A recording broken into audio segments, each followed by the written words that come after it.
Ku perlu Engkau Yesus, haus jiwaku menantikan-Mu. Ku percaya Kau penuh pengharapanku di dalam-Mu. Yesus, hanya Kau yang ku andalkan, melebihi siapapun juga. Yesus, hanya Kau yang ku percaya di setiap waktu. Tiada lain yang ku andalkan selain Kau. Yesus, hanya Kau yang ku andalkan, melebihi siapapun juga. Yesus, hanya Kau yang ku percaya di setiap waktu. Tiada lain yang ku andalkan selain Kau. Hikmat-Mu lebihi pikiranku, jalan-Mu di atas segala jalanku. Tinggi dan dalamnya kasih-Mu, hanya Kau Yesus yang ku andalkan.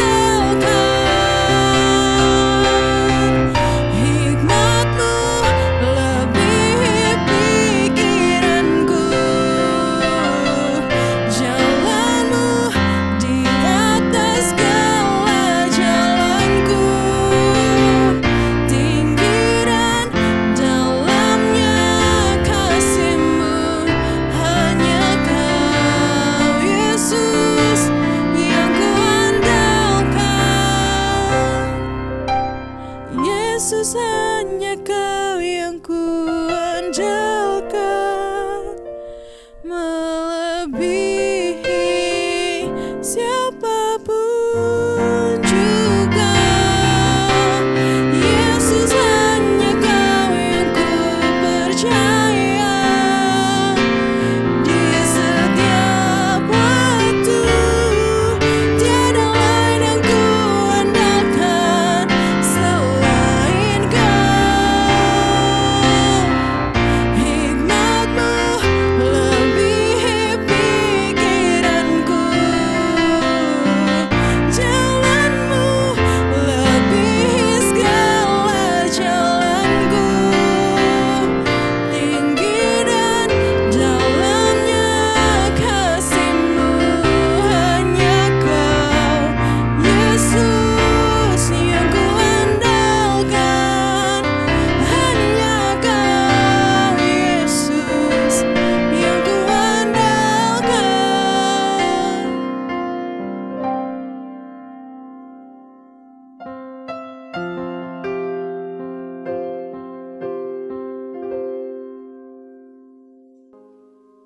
Haleluya, selamat malam. Puji Tuhan, kita jumpa lagi dalam program pendalaman Alkitab, khususnya kitab Daniel. Kami akan lanjutkan pelajaran pada minggu yang lalu dan kita akan mulai dulu dengan doa.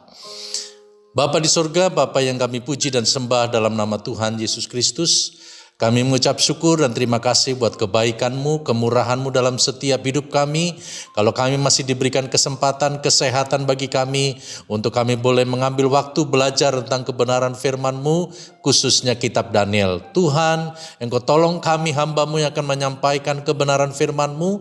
Tolong mereka yang akan mendengar dan mengikuti program ini, kiranya kami semua boleh diberkati oleh Tuhan, mendapatkan pengetahuan yang baru, hal-hal baru yang Tuhan akan bukakan bagi kami. Kami menyerahkan dan mengandalkan Roh Kudus, Engkau akan memimpin dari awal sampai kepada selesainya. Dalam berkat nama Tuhan Yesus Kristus, kami akan mulaikan pendalaman Alkitab ini. Haleluya. Amin. Amin. Nah, puji Tuhan, minggu yang lalu kita sudah sampai kepada Daniel pasal 11 ayat yang ke-34 yang berbunyi demikian, sementara jatuh mereka akan mendapat pertolongan sedikit dan banyak orang akan menggabungkan diri kepada mereka secara berpura-pura. Ya, minggu lalu saya sudah sampaikan bahwa akan ada banyak orang yang bergabung, ya, sepertinya mereka menjadi orang yang percaya kepada Yesus, termasuk dalam golongan kita, tetapi yang sesungguhnya Alkitab katakan mereka hanyalah berpura-pura. Ya, ada begitu banyak motivasi orang mengikut Tuhan. Ada orang yang mengikut Tuhan hanya ingin mendapatkan berkat secara jasmani. Ketika mereka menghadapi tantangan, ketika mereka menghadapi persoalan, maka mereka akan mudah mundur. Jadi motivasi dalam kita mengiring Tuhan, kalau kita hanya mengharapkan mendapatkan berkat, maka itu adalah merupakan dasar yang sangat salah, ya, sangat tidak kuat, ya, karena Tuhan tidak pernah menjanjikan bahwa di dalam mengiring Dia tidak ada tantangan, tidak ada masalah. Tetapi justru terkadang di dalam kehidupan kita diperhadapkan dengan berbagai macam ujian dan tantangan untuk mengetahui seberapa banyak, seberapa kuat iman percaya kita kepada Tuhan. Nah, malam hari ini kita akan sampai kepada Daniel pasal 11 ayat 35 sampai 45, itu berbicara tentang ujian-ujian yang akan datang di akhir zaman, ya. Kita akan masuk kepada ayat yang ke-35 dari kitab Daniel pasal 11. Saya akan membacakan berbunyi demikian. Sebagian dari orang-orang bijaksana itu akan jatuh, supaya dengan demikian diadakan pengujian, penyaringan, dan pemurnian di antara mereka sampai pada akhir zaman. Sebab akhir zaman itu belum mencapai waktu yang telah ditetapkan. Ya, di sini jelas bahwa orang-orang bijaksana, ya, itu bisa jatuh. Ya. Orang-orang bijaksana adalah orang-orang yang mengenal Allah. Orang yang percaya kepada Tuhan itu bisa jatuh. Ya. Karena apa? Karena ada pengujian, ada penyaringan, ada pemurnian. Ya. Di dalam bahasa Inggris menggunakan untuk menjadi putih. Ya, jadi kehidupan orang percaya itu akan diuji, akan disaring, akan dimurnikan supaya menjadi putih. Dalam Alkitab seringkali ini bicara mengenai kekudusan. Ya. Nah, sama halnya seperti emas yang dimurnikan, dipanaskan untuk dapat dipisahkan dari kotoran-kotoran yang ada di dalam emas itu, ya, sehingga menjadi seperti emas yang dimurnikan. Saya percaya bahwa ini akan terjadi pada akhir zaman, ya. Dalam Daniel 11 ayat 35 dikatakan akhir zaman itu belum mencapai waktu yang telah ditetapkan. Artinya buat Daniel pada saat itu ini adalah merupakan sebuah nubuatan. Ya. Tetapi buat kita sebagai orang-orang percaya kepada Tuhan, sebagian nubuatan-nubuatan itu sudah digenapi. Bahkan mungkin sudah dialami oleh orang-orang percaya. Di mana orang-orang percaya mengalami ujian, tantangan di dalam melayani Tuhan, di dalam mengiring Tuhan. Ada pendeta yang sudah dianiaya, ada pendeta yang sudah dibakar. Artinya bahwa ujian itu betul-betul akan terjadi pada akhir zaman. Ya, tetapi ada hal-hal lain yang belum digenapi, ya, dari nubuatan itu. Nah, sebagai ayat pembanding kita akan melihat di dalam Wahyu pasal yang ketiga ayat yang ke-18. Ayat itu berkata demikian, maka aku menasehatkan engkau supaya engkau membeli daripadaku emas yang telah dimurnikan dalam api, agar engkau menjadi kaya, dan juga pakaian putih supaya engkau memakainya, agar jangan kelihatan ketelanjanganmu yang memalukan, dan lagi minyak untuk melumas matamu supaya engkau dapat melihat. Ya, kalau kita memperhatikan dari ayat-ayat ini, ya, sangat berhubungan erat dengan Daniel pasal 11 ayat yang ke-35 tadi, karena di sana juga bicara tentang pemurnian. Nah, di sini dikatakan, aku menasihatkan engkau supaya engkau membeli daripadaku emas yang dimurnikan dalam api. Ya, betapa Allah menghendaki agar kita sebagai orang-orang percaya, kita memiliki iman yang seperti emas yang sudah dimurnikan, ya, yang sudah terpisah dari hal-hal yang tidak berkenan kepada Tuhan, ya. Dan dikatakan juga pakaian putih, ya, pakaian kesucian, ya, kehidupan kita, tindakan kita, langkah kita dalam kesucian, ya, agar jangan kelihatan ketelanjanganmu yang memalukan. Lalu dikatakan juga minyak untuk melumas matamu. Ya, saudara-saudara yang saya kasihi di dalam Tuhan Yesus Kristus, ya, bahwa ayat ini bukan hanya bicara tentang kesucian, ya, dari kata pengertian putih, kesucian dan ujian di sini. Kita akan belajar, kita akan peroleh beberapa catatan yang kita akan perhatikan dalam kitab Wahyu, ya, tentang bagaimana kita harus disucikan atau dimurnikan, ya. Maka dalam kitab Wahyu begitu luar biasa, ada beberapa catatan yang kita perlu perhatikan di sana, ya. Tadi kita baca dalam Wahyu 3 ayat 18, di sana berbicara mengenai pakaian putih, ya, dan itu adalah kesucian. Lalu di dalam Wahyu pasal 6 ayat 1 dan ayat yang kedua itu di sana berbicara mengenai ada seekor kuda putih, ya. Ada seekor kuda putih. Nah, sebaiknya saya baca saja Wahyu 6 ayat 1 dan 2. Ayat 1 berkata begini. Maka aku melihat anak domba itu membuka yang pertama dari ketujuh meterai itu. Dan aku mendengar yang pertama dari keempat makhluk itu berkata dengan suara bagaikan bunyi guruh, mari. Ayat yang kedua, Wahyu 6 ayat 2. Dan aku melihat sesungguhnya ada seekor kuda putih. Dan orang yang menungganginya memegang sebuah panah dan kepadanya dikaruniakan sebuah mahkota. Lalu ia maju sebagai pemenang untuk merebut kemenangan. Ya, sekali lagi saya katakan, Alkitab selalu menunjuk bahwa putih bicara kesucian. Lalu di sini penunggang kuda putih, ya, kita dari GPDI, ya, ini adalah berbicara mengenai Tuhan Yesus sendiri. Ya, penunggang kuda putih adalah Tuhan Yesus, ya. Kenapa?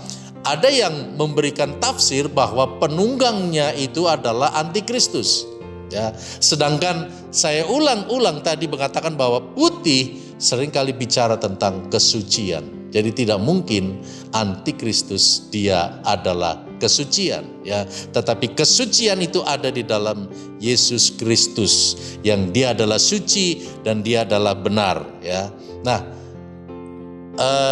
yang ketiga, ya, jadi ada pakaian putih, ada kuda putih.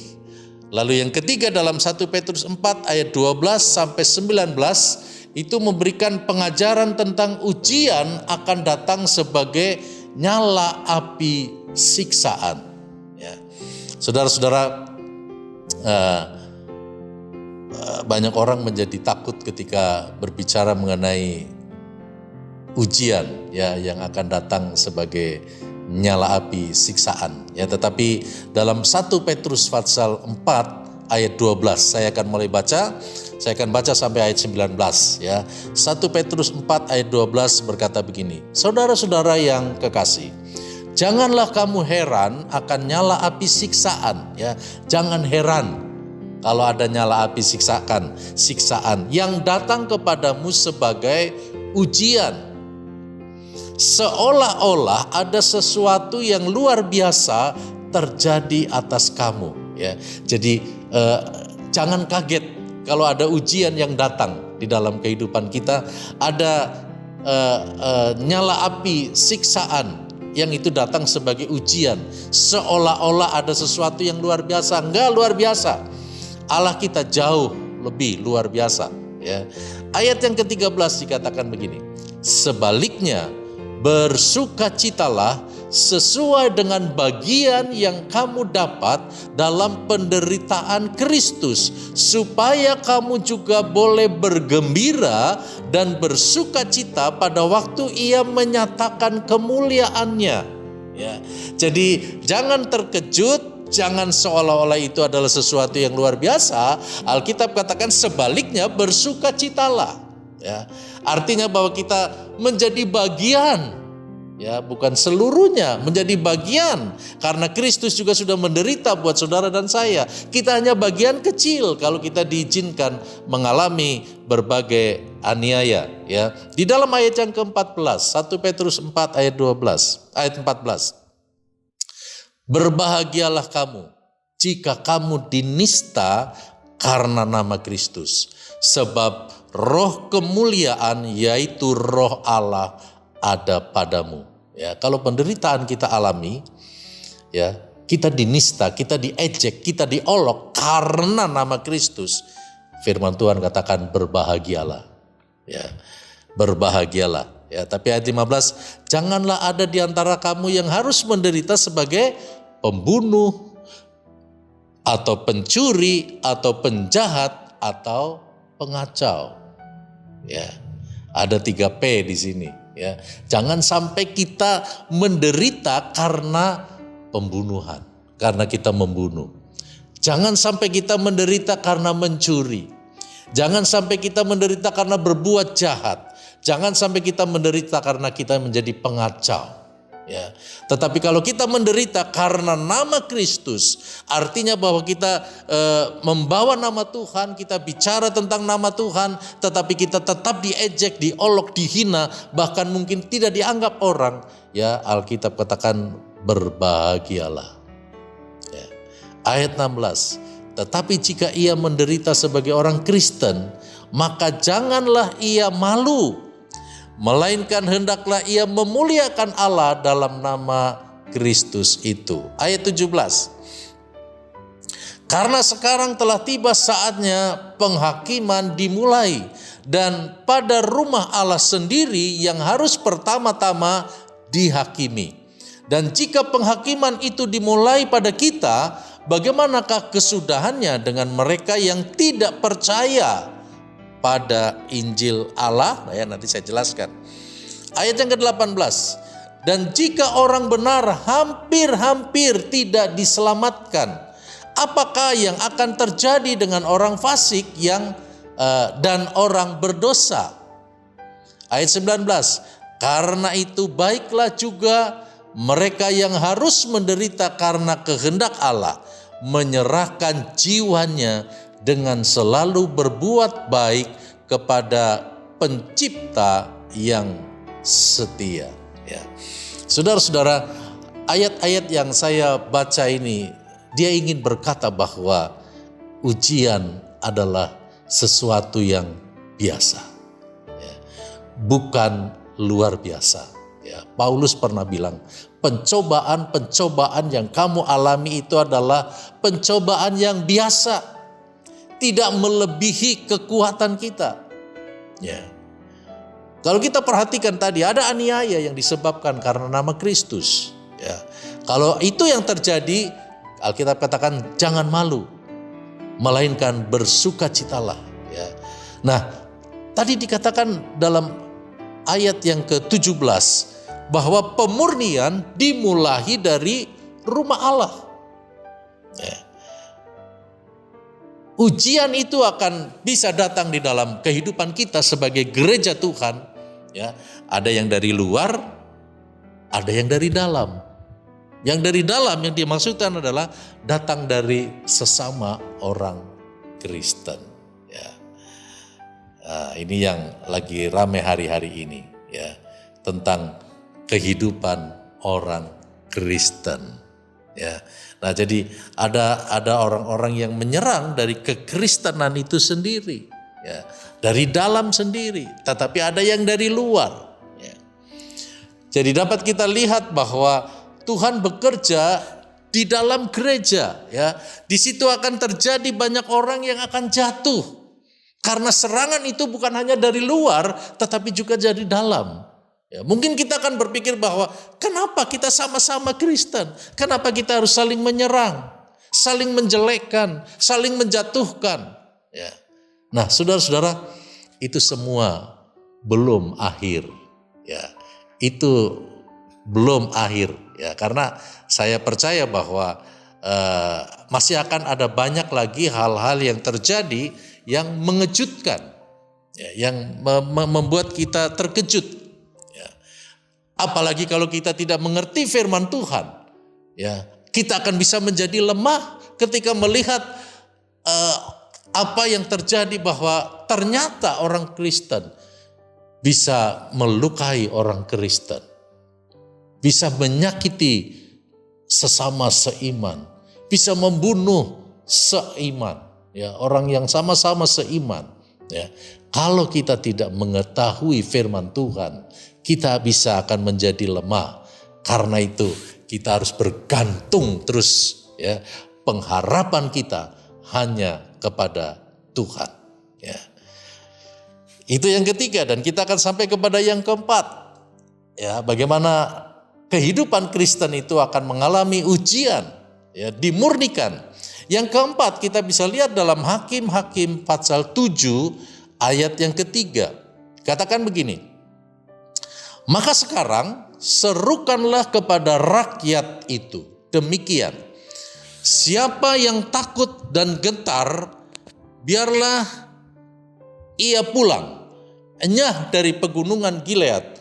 Lalu pulanglah 22.000 orang dari rakyat itu dan tinggallah 10.000 orang.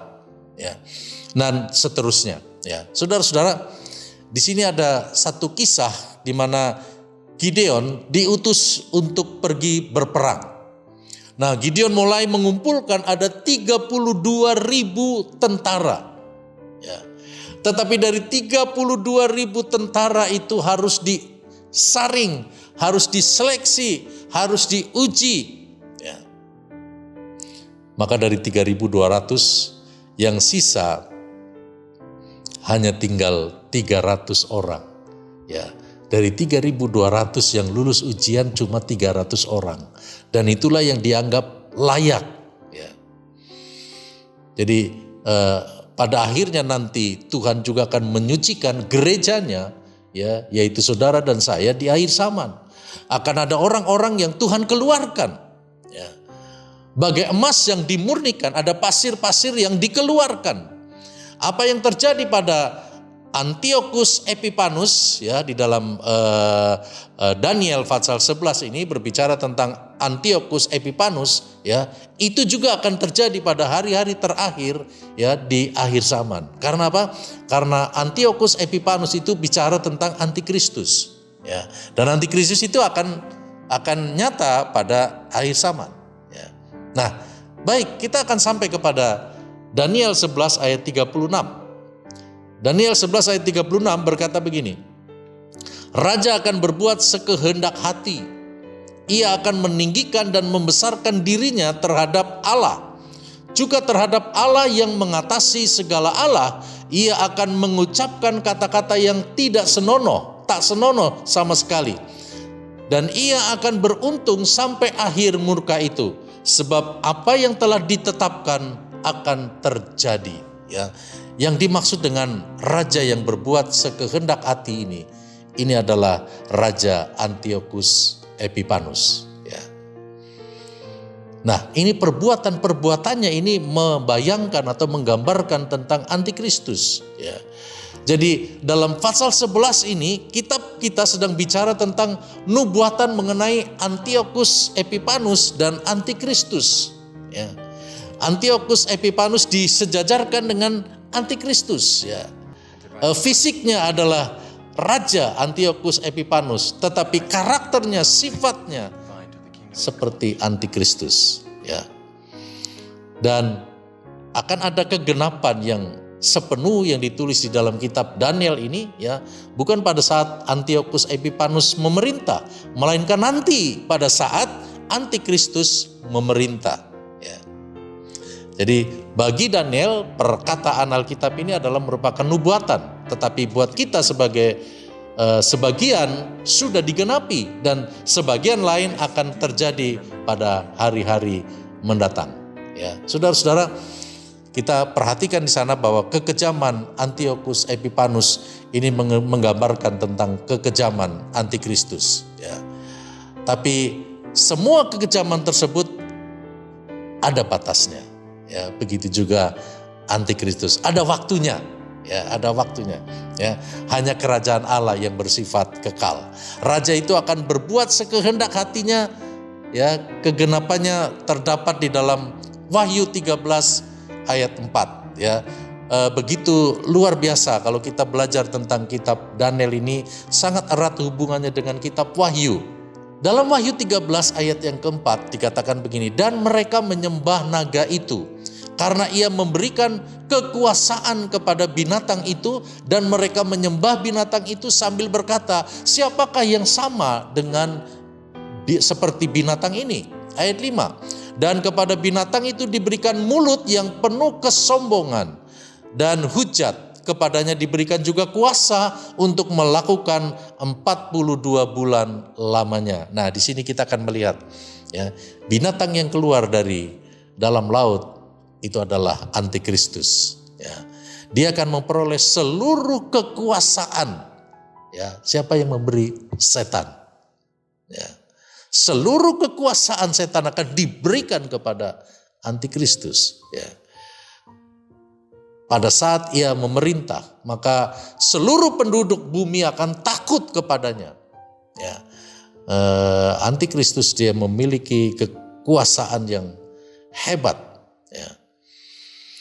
Dan dikatakan tadi bahwa mereka semua menyembah kepada naga itu.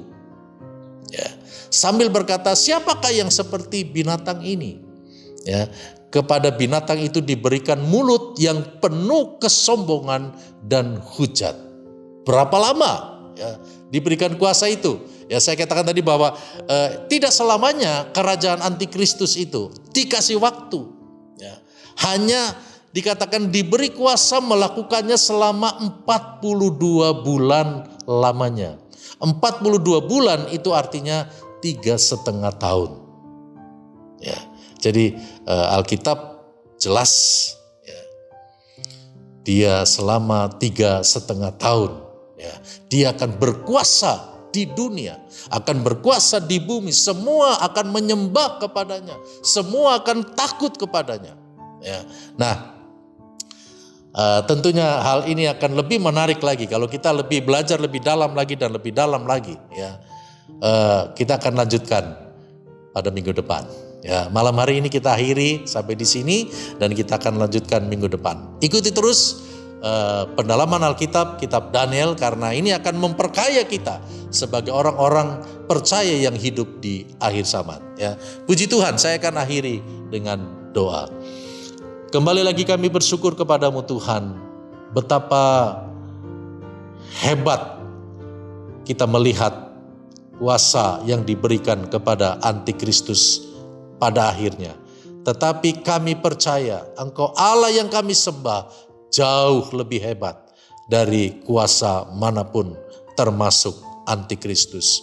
Karena itu ya Tuhan, kesempatan yang Tuhan berikan kepada kami untuk kami belajar akan kebenaran firman-Mu, untuk kami mengerti akan apa yang menjadi kehendak Tuhan, bahkan urutan-urutan yang akan terjadi, kami bisa belajar dari kebenaran firman-Mu. Karena itu ya Tuhan, Engkau tolong terus bukakan bagi kami rahasia kebenaran firman-Mu, untuk kami boleh menyatakan betapa firman-Mu itu ya dan amin, dan semua nubuatan itu akan digenapi pada akhir zaman. Tuhan tolong kami supaya kami boleh tetap hidup di dalam rencana-Mu dan kami boleh terhindar dari aniaya besar Antikristus, karena kami percaya Tuhan sudah menyingkirkan kami, ya, membebaskan kami, melepaskan kami supaya kami boleh diangkat bersama-sama dengan Engkau ya Tuhan. Terima kasih, kami mengucap syukur buat malam hari ini. Tanamkan kebenaran firman-Mu dalam kehidupan kami, sehingga kami boleh melakukannya, menjalankannya, untuk kami boleh tetap kuat di dalam Engkau menghadapi ujian dan tantangan di akhir zaman. Terima kasih Tuhan. Dalam berkat nama Tuhan Yesus Kristus kami berdoa dan kami akhiri pendalaman Alkitab ini. Haleluya Tuhan. Dalam nama Yesus. Amin. Puji Tuhan, Tuhan memberkati.